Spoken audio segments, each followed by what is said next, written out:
Hello and welcome to African Farming. My name is Bathabile Modutoane, and today we're going to be talking about livestock theft.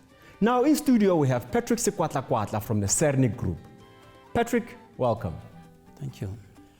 Patrick, there's a big problem in agriculture right now, and that is stock theft or livestock theft. How can communities come together to stop this problem? Only if the commercial farmers, developing farmers, and substantial farmers can unite together, mobilize themselves, form WhatsApp group, know their neighbors, march together against the farm attacks, farm murders, against the stock theft. What do I mean when I say neighbor, know your neighbor? If they don't know each other, it means obviously there is a loophole. Because when they form WhatsApp group, they can obviously communicate and know what is happening at commercial farmers' farm and know what is happening on this side. So coming together of them, working together, this will cap the challenges that they're facing of stock theft, farm murders, and also farm attacks. Another thing is animal identification or branding, as you call it. How important is branding your animals, and how do you go about doing that?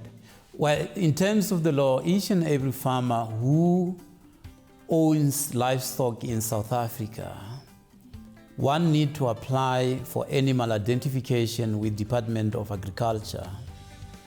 And that is a unique animal identification certificate that you will get from the department, which will mean that you will be able to brand your animal with that unique number.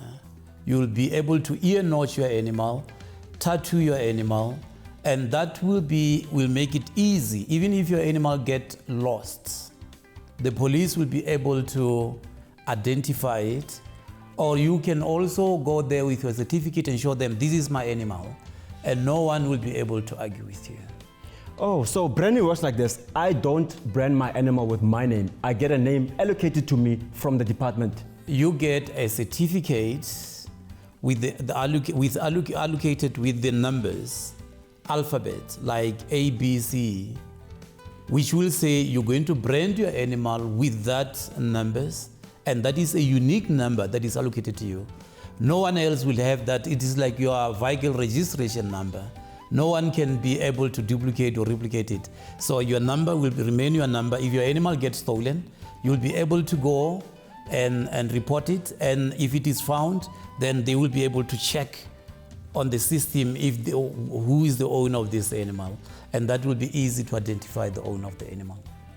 And let's talk about fencing now. How important is it to have a fence or a good fence around your property?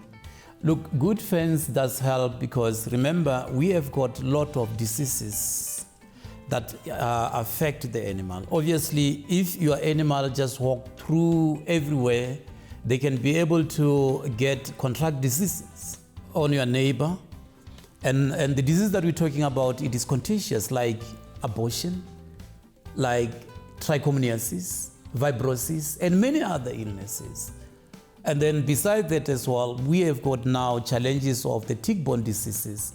So your animal will take diseases to a neighbor, and that will cause mortality to your animal. At the moment in South Africa, we're sitting with a situation whereby the animal are dying as a result of tick-borne diseases.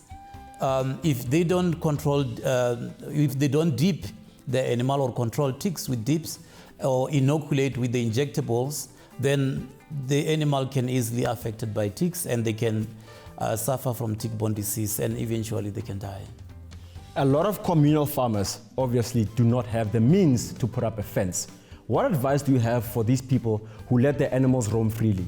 Well, the communal farmers or rural farmers who does not have fences at their commonages, they need to have a headman who will be able to look or to walk together with the animal during the day so that he can monitor the livestock in and out. When they go out, he need to go with them, and then crawling them at night, he need to come with them so that the animal cannot just walk astray or walk everywhere, that they can be hit by cars or spread diseases everywhere. So there must be a control thereafter. Patrick, thank you for your time. For more information, join the conversation at #AfricanFarming or africanfarming.com. And remember, we farm better together.